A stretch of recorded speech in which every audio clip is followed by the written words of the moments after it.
Y ya hemos visto cómo el pueblo de Israel se enfrenta a diferentes crisis que de repente son lecciones para recordarles la providencia divina. Entonces, desde ese momento estaban siendo en la roca que es Cristo, te doy el agua de vida, que también es Cristo. Cristo es el agua de vida. Y que nosotros en sus manos estamos seguros.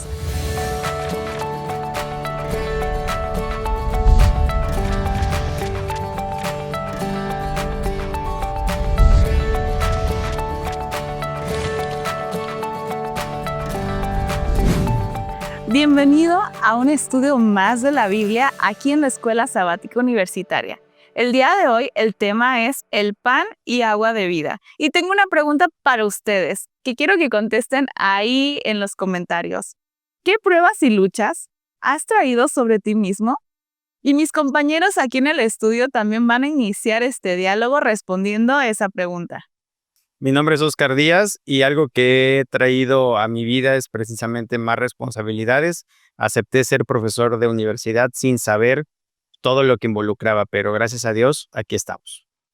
Hola, soy Gabriela Domínguez y yo creo que es algo similar con Oscar.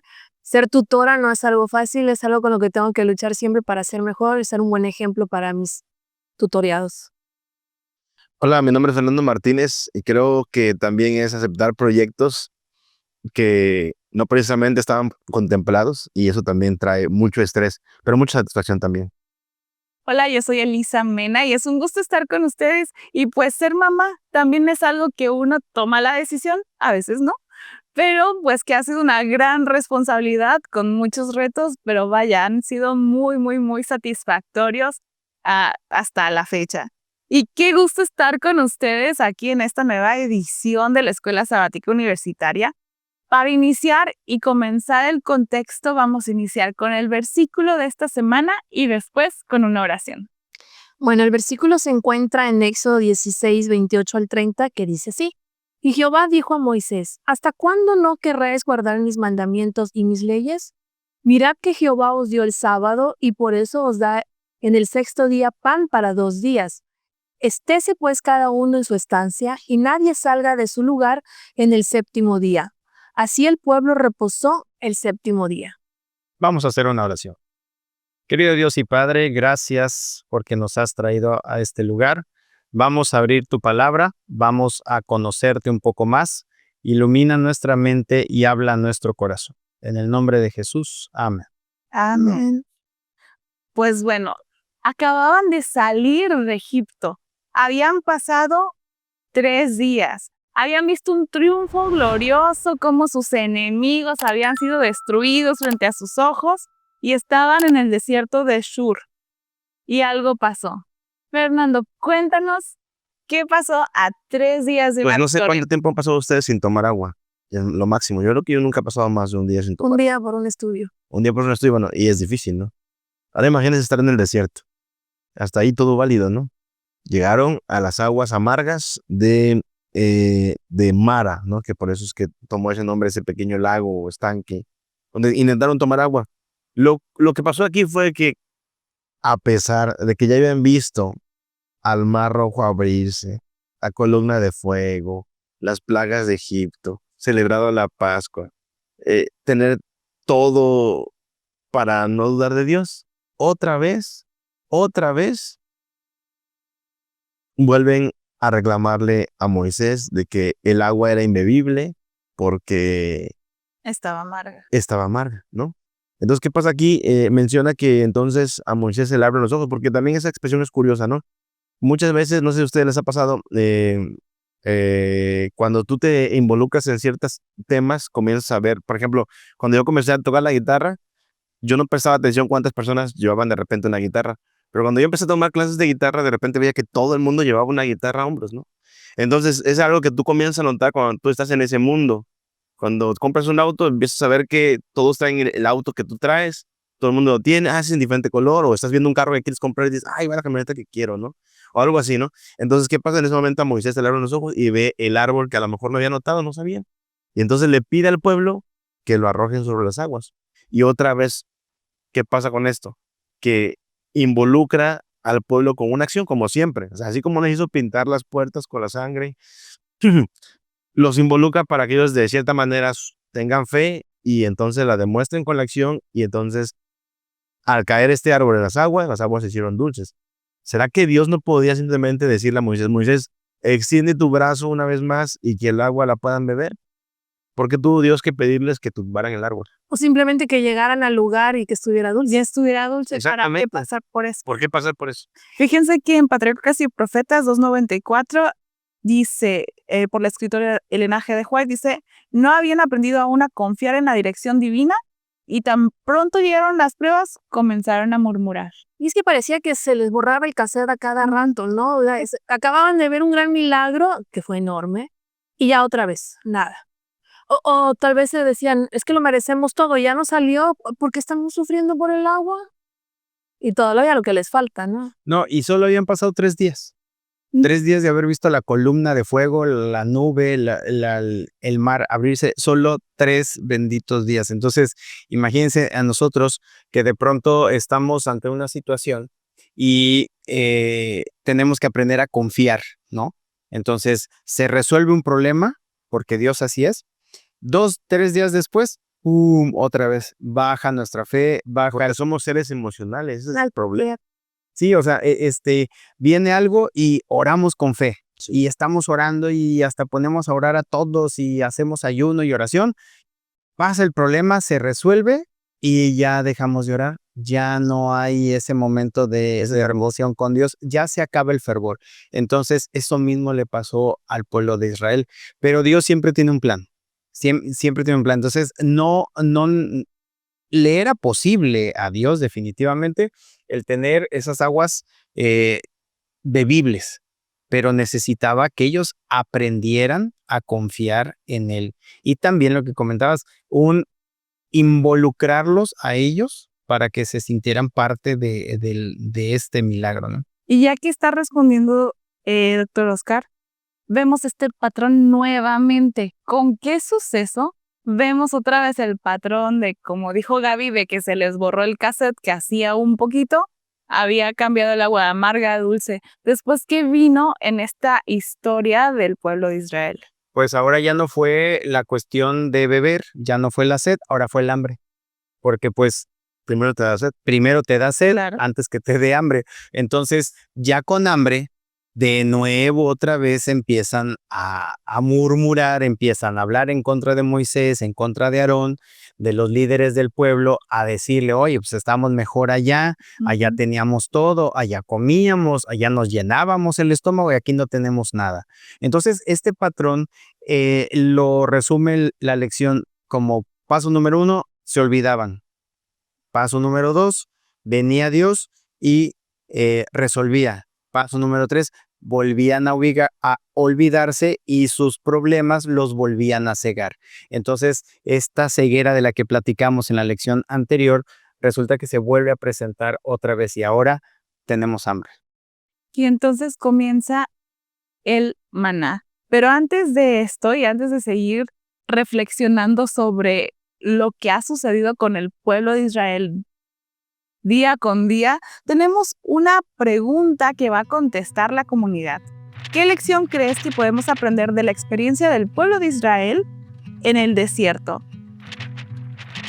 De los israelitas podemos aprender que es fácil seguir a Dios cuando las cosas son fáciles, cuando el momento es óptimo.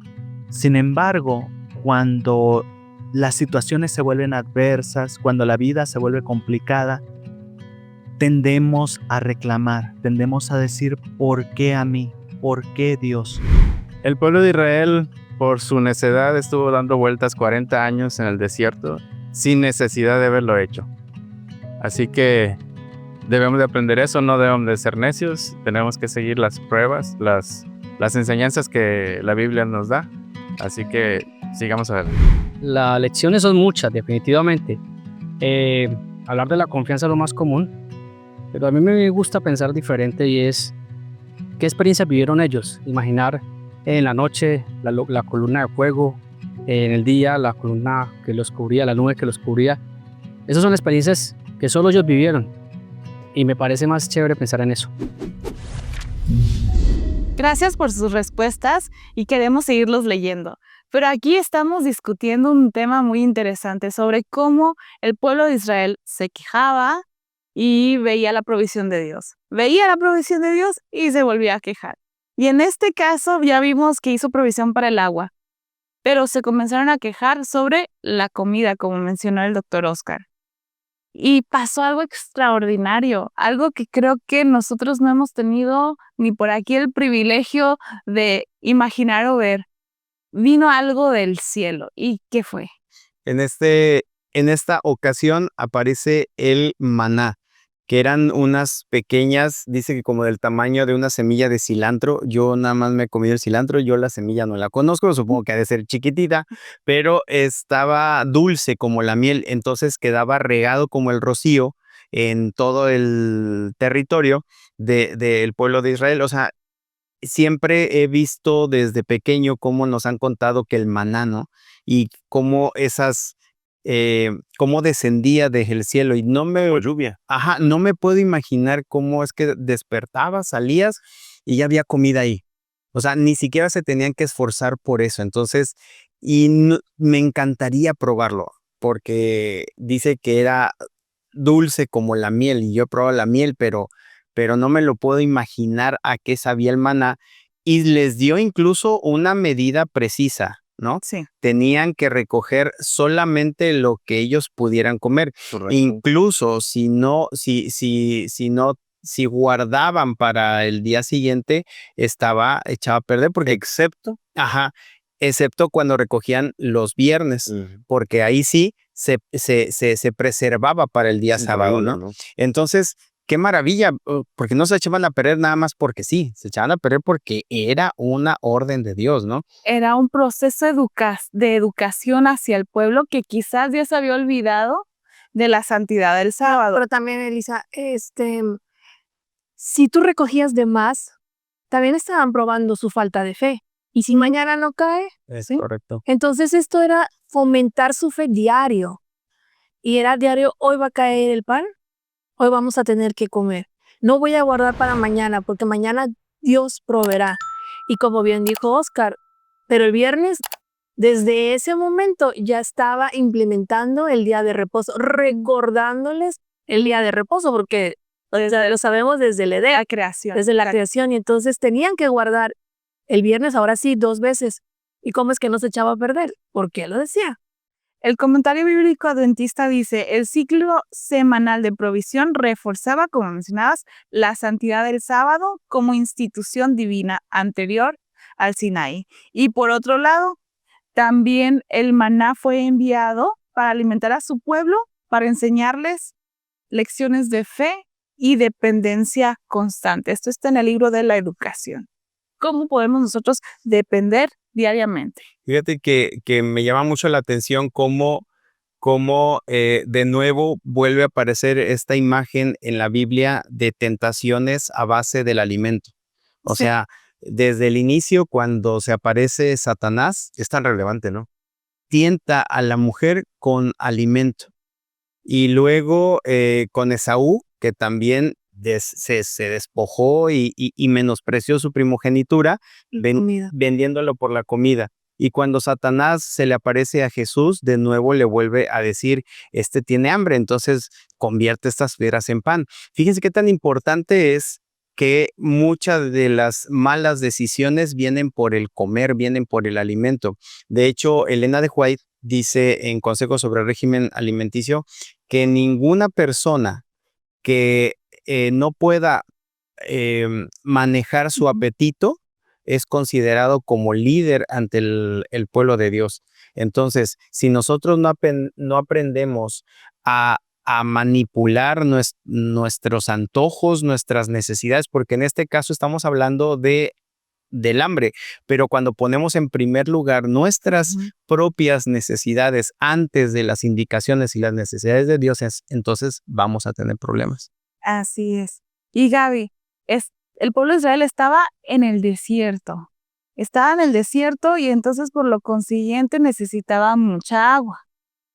¿Qué siguió pasando en esta historia del pueblo de Israel que acababan de ver milagros nuevamente y vamos a lo mismo? ¿Qué pasó? Pues se repite. Se repite, ya tenían agua, luego tuvieron su pancito, luego querían carnita, ahí vinieron los pajaritos, los codornices, y aún así seguían enojados. Pero era tanto refunfuñaban tanto, se quejaban tanto, eran unos quejumbres que no soportaban nada. Bueno, también estaban en el desierto. Claro. Se volvieron a quedar sin agua. Y entonces era tanta la presión que tenía Moisés. Y en Éxodo 17, que quisiera leer, dice, entonces clamó Moisés a Jehová diciendo, ¿qué haré con este pueblo? He aquí un poco me apedrearán. Ya tenía miedo Moisés, ya estaba diciendo, ¿por qué los saqué? Ya me arrepentí de haberlos traído. O sea, era tanta la presión, esos 2 millones estaban ahí atrás de él, oye, pues nada fácil, o sea, cuando tu niña quiere pan y no se puede o algo, ya no aguantas. Pero es una nada más, ¿no? Ujú. Pero uno estaba como que arrepentido, simplemente a lo mejor dijo, Señor, ¿qué hago? ¿No? Claro. Desesperado. Por desesperación, porque creo que arrepentido nunca estuvo de haberlos liberado, siempre fue su misión, pero sí estuvo como que, ¿cómo le hago para que no pase esto a cada rato y a cada rato? Y lo que me gustaría también rescatar de aquí es que Dios, a veces nosotros creemos que Dios no está pendiente incluso de nuestras necesidades más exigentes. O sea, porque ellos podían sobrevivir perfectamente con el maná, pero querían comer carne. ¿Y qué pasó? Que hasta incluso eso Dios se lo cumplió, ¿no? O sea, de decirles, bueno, ¿quieres carne? Bueno, ahí te va tu antojo. Por otro lado, vemos las imágenes espirituales que Dios le da al pueblo de Israel, porque sabemos que el pan que cae del cielo también Vida. nos dirige hacia Cristo y el agua también nos dirige hacia Cristo, como sin esos elementos no podemos vivir. Y aquí fue diferente, porque en el primero aventaron un árbol, pero ahorita el agua salió, no había nada. No había un pocito ni había nada, era una roca. Y entonces ahí la orden fue, ¿qué tienes en tu mano? Tu vara. Entonces con la vara toca la roca. Y fue lo que Moisés hizo y en el momento salió el agua. Entonces aquí tenemos, como dices, varios símbolos. ¿La roca quién es? Cristo. Entonces, el agua quién se estaba representando? La roca en Cristo, tu fortaleza en Cristo. El agua que salió de ahí es agua de vida. Nosotros no podemos estar sin agua, casi somos 60% de agua en nuestro cuerpo y entonces es vida para nosotros, nos podemos ver, nos podemos sentir así porque tenemos mucha agua. Entonces desde ese momento estaban siendo en la roca que es Cristo, te doy el agua de vida que también es Cristo. Y esto me hace recordar este himno, este canto que dice fuente de la vida eterna y cómo Dios en el desierto hizo provisión del lugar inesperado, porque de una roca, y por ahí menciona que esa roca, 1 Corintios 10:4, bebieron de la roca espiritual que los seguía y la roca era Cristo. Hay otro canto que también me recuerda esto que se llama La Peña de Oreb, que sé Claro. que todos lo conocemos desde que éramos niños. Y dice, ven a probarla, dice, es más dulce que la miel, refresca el alma, refresca todo tu ser. Y Cristo es el agua de vida. ¿Qué les parece si escuchamos a nuestro experto que va a responder la siguiente pregunta? ¿Qué enseña la vida y misión de Moisés sobre la providencia divina? Primero hay que entender qué es la providencia, que es un tema muy importante en el texto bíblico. Se entiende por providencia esas acciones mediante las cuales Dios actúa en la historia de la humanidad y en la historia de cada uno de nosotros. Acciones sencillas, las cosas de la vida diaria mediante las cuales Dios va ejecutando su voluntad. Y en el caso de Moisés, hay muchos elementos que reflejan la providencia divina. Podríamos decir que uno de ellos, irónicamente, es el hecho de que él mató a un capataz egipcio.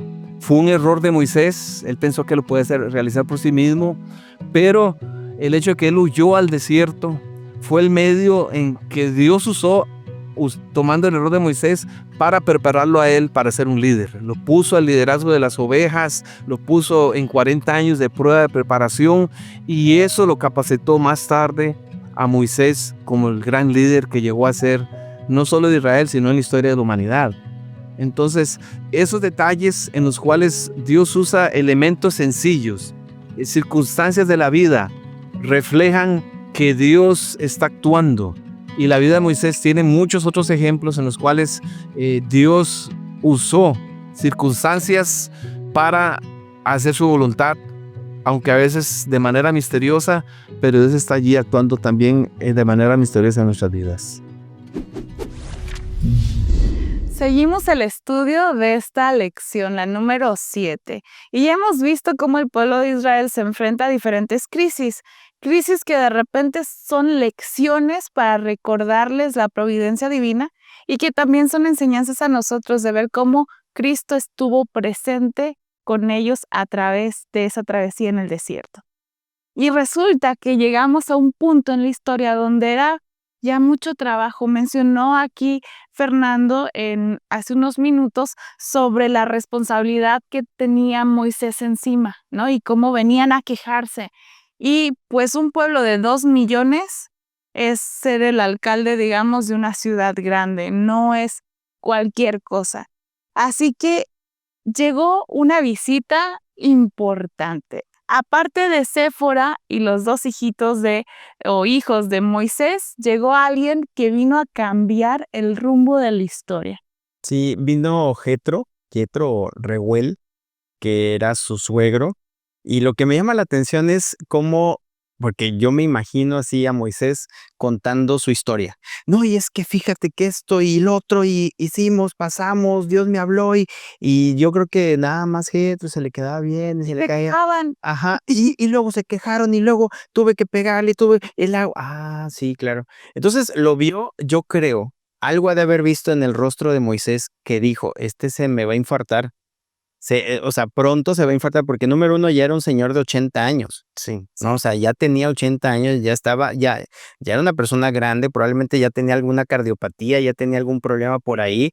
Y dijo, si sigue con este ritmo, se me va a infartar. Y ahora sí el pueblo de Israel se va a quedar sin líder. Ahora, ¿a quién ponemos? ¿No? Pues estaba Aarón su hermano, pero él no era el que Dios había designado. Entonces le dijo, a ver, mira, haz pausa en lo que me estás diciendo. Yo te recomiendo que hagamos esto. Entonces le dio un consejo que cambió la historia del pueblo de Israel. Y eso es interesante porque como el escuchar consejos, dice por ahí Proverbios que en el consejo de muchos está la sabiduría. Entonces, escuchar un buen consejo en el momento preciso puede cambiar tu vida y puede cambiar lo que tú estés haciendo. Hemos visto personas que de pronto toman un proyecto y ellos son los que suben, y ellos son los que bajan, y ellos son los que programan, y ellos son los que hacen de aquella que cuando puedes quitarlo un poquito de esa carga en otras personas que te ayuden a sacar el proyecto adelante, ¿no? Entonces, excelente momento en el cual Dios permitió que Jethro viniera para ayudarle a Moisés. Y también mencionar que Moisés no era uno que no sabía hacer nada. Él había sido en las mejores escuelas de Egipto, era un guerrero. Estaba educado para ser un príncipe y gobernar regiones. Entonces la humildad que ya tomó en ese momento, pero tuvieron que pasar 40 años en el desierto, y ahí fue donde Jethro lo conoció. Y entonces llegó el momento en que le dijo, a ver, puedes seguir adelante, y le empezó a dar consejos. No sabemos cuántas horas platicaba, si estaba todo el tiempo ahí, pero la humildad para reconocer, escuchar los consejos y seguir consejos. Y tener en cuenta la voluntad de Dios también. Saber de quién recibir los consejos.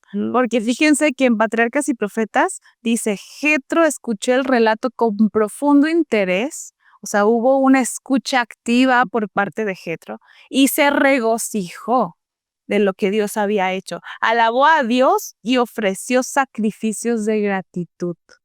No recibamos consejos de cualquier persona, sino de aquel que no se rinde a Dios, que se regocija de nuestras victorias, que se preocupa por esas situaciones que necesitan mejorar, que fue ahí donde entran los consejos de Jethro. Sí, no nos vaya a pasar como el hermano mayor de la parábola del hermano menor. Cuando viene, dice la Biblia que se acercó a uno de los criados y que preguntó, ¿y qué está pasando?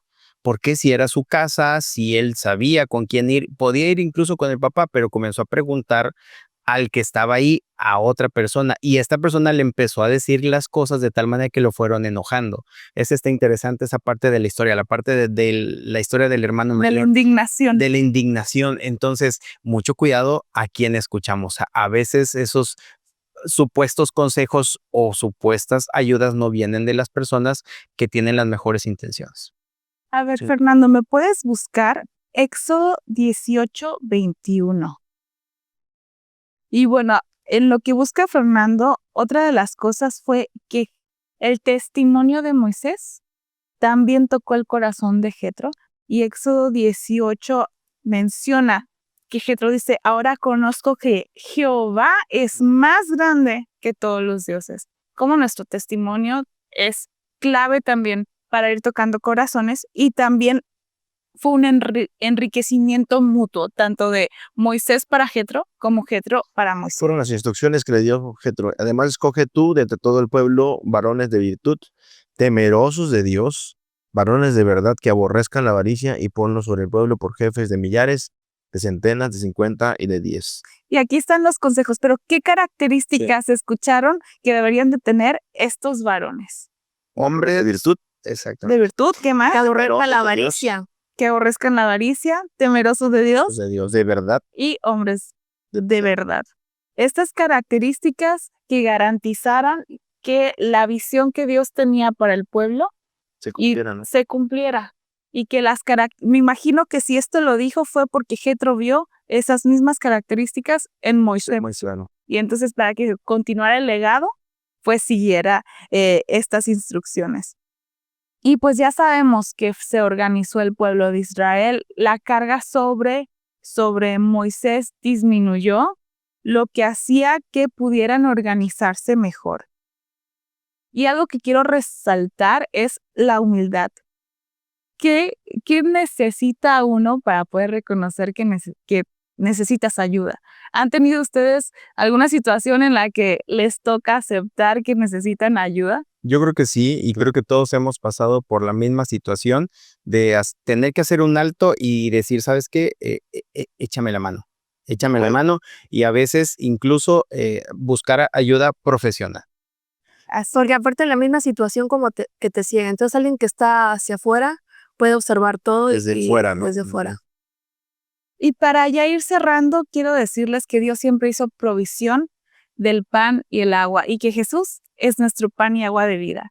Así que sigamos nosotros reforzando nuestro liderazgo en Cristo y sigamos confiando que todas las cosas las va a proveer, y que nosotros en sus manos estamos seguros. Nos vemos en el próximo estudio.